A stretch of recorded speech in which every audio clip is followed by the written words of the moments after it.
So President Trump approving a landmark nuclear deal with Saudi Arabia, which will give American companies a major role in developing nuclear infrastructure overseas.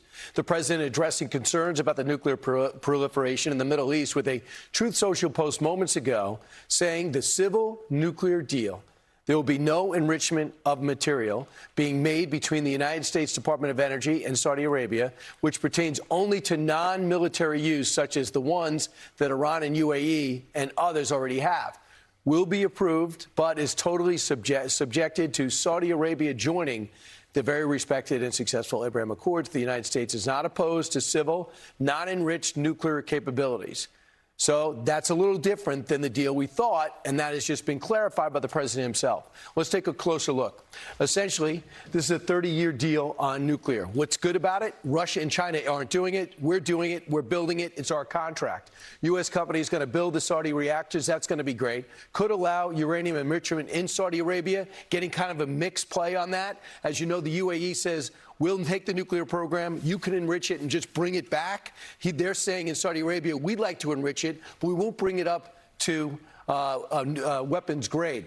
The U.S. says there'll be safeguards there, but some say the IAEA protocol safeguards are not going to apply to this. We'll see if that could be clarified, and if Congress will make them be part of that. If they're going to sign off on it, they're going to get this proposal, and they have to sign off on it, too. So just a quick idea.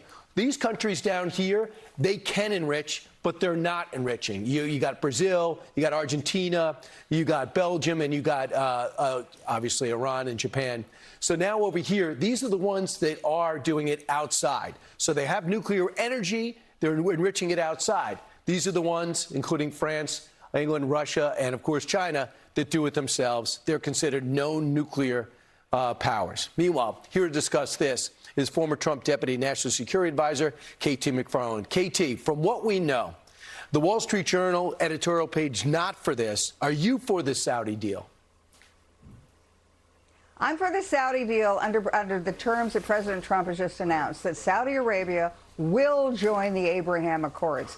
That's the most important part of this. That means Saudi Arabia has peace with Israel, recognizes Israel, and joins this coalition between the United States, the Gulf Arab countries, a number of other Arab countries, and Israel. That's a really big deal. And secondly, if we are going to do this, and as you point out, China and Russia will happily help Saudi Arabia develop nuclear energy. But if we do it under our terms, that means we can monitor every step of the way to make sure it's not a nuclear weapons facility and that it's not nuclear proliferation in the region. There was no January 7th. There's no doubt about it. MBS was going to head into the Abraham Accords. It's an economic deal.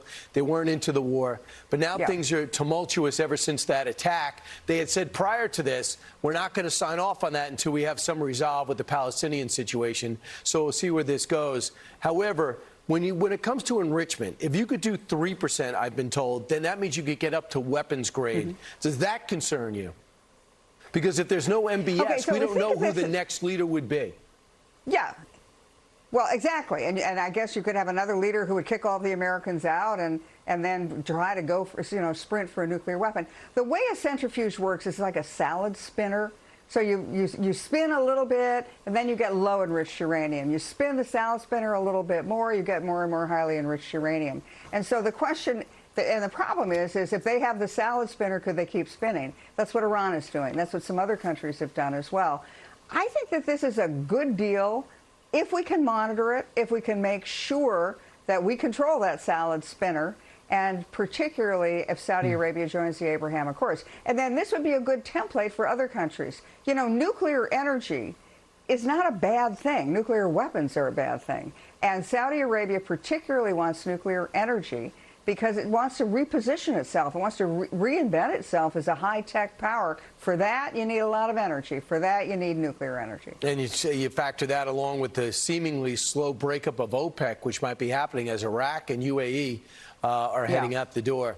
KT, it's going to be an interesting move. Just real quick, do you think Congress is going to approve this? I think Congress should approve this, and they'd need a two-thirds majority if they were going to override a presidential veto. So, yeah, I think in the end of the day, Congress approves it. But there'll be a lot of debate. All right. KT McFarland, thanks so much. Still ahead. Be sure to like and subscribe for all the Fox News latest on YouTube and catch full shows streaming now on Fox One.